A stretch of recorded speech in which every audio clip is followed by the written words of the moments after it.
So as we pick up our story of Misty runs and runs and runs, I think this is chapter 10. It's Thursday morning. Lori's been taking the girls on the off-farm excursions. Rhonda's caught the play.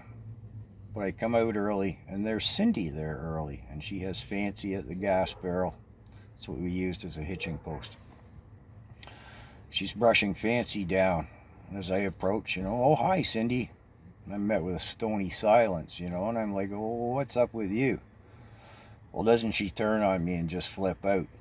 She's seen Misty. Somehow she caught the play and had seen Misty in her little hidey hole stall where I was stashing Misty. And Misty was looking pretty bad for the wear and tear. I mean, I've been crashing her against this fence and literally riding her off her feet. Well, it was a Thursday, so I've done it once on Monday, twice on Tuesday, 3 times on Wednesday. I mean, it's a good thing this pony's fit.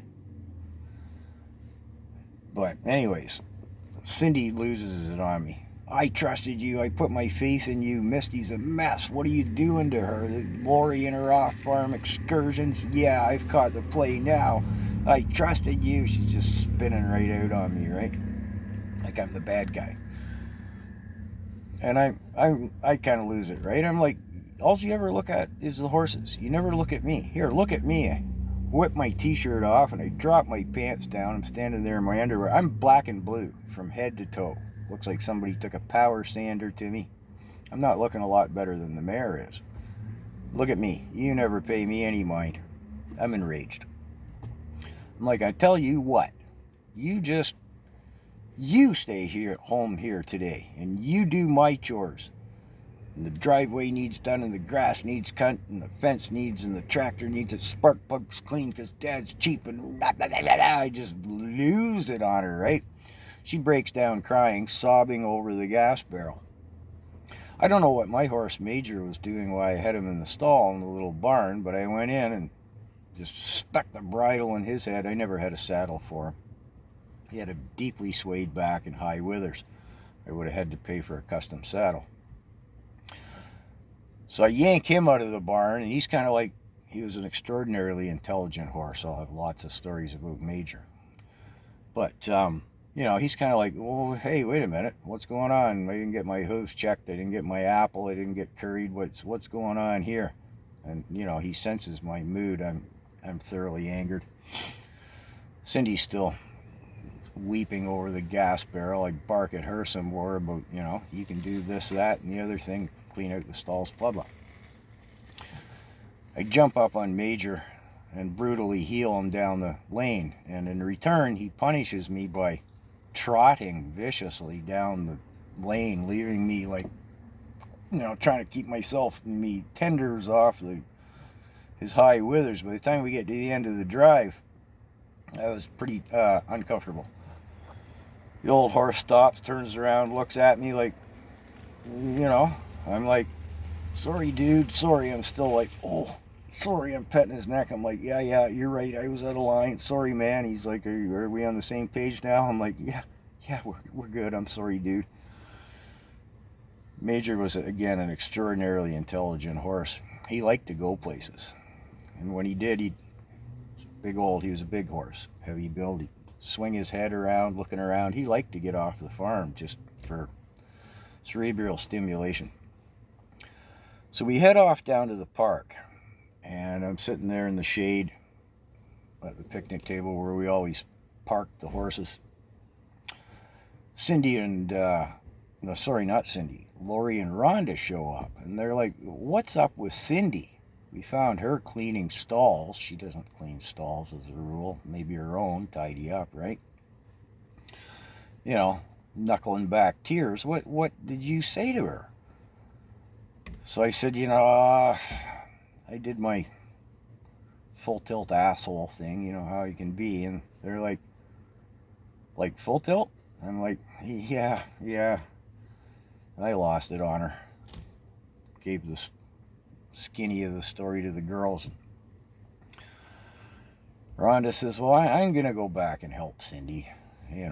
Lori says, oh, Leave her be. She had it coming. Scott's been mollycoddling her since day one because he's sweet on her.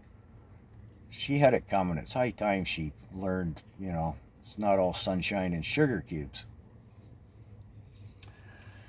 Rhonda says, nah, yeah, you're right about all that business, but I don't think she's really deserving of the Full Tilt Scott asshole program, so I'm going to go back and calm her down and help her.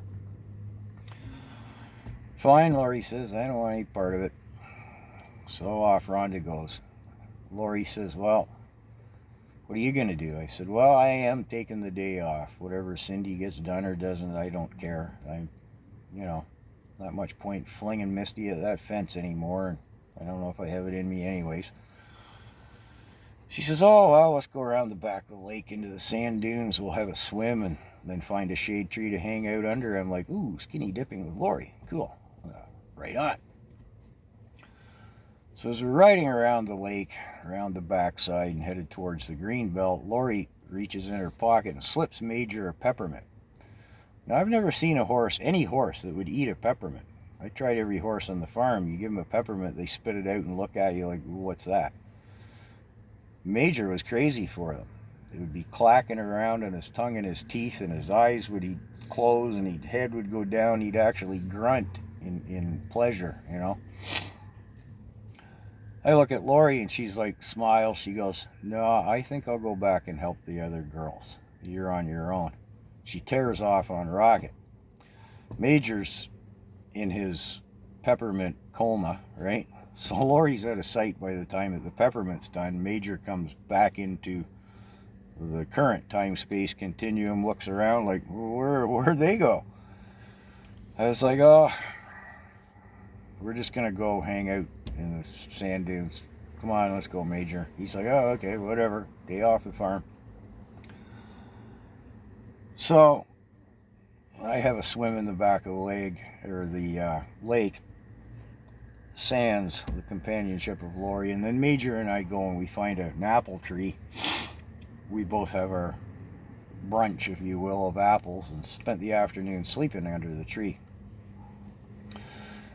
And I woke up, I realized, oh, it's getting on. It would be getting on towards dinner time. Better hasten home. I've got to go through the subdivision. That's going to slow me down a little because every kid playing on the street's going to run in and get an apple or a carrot for Major or something, right?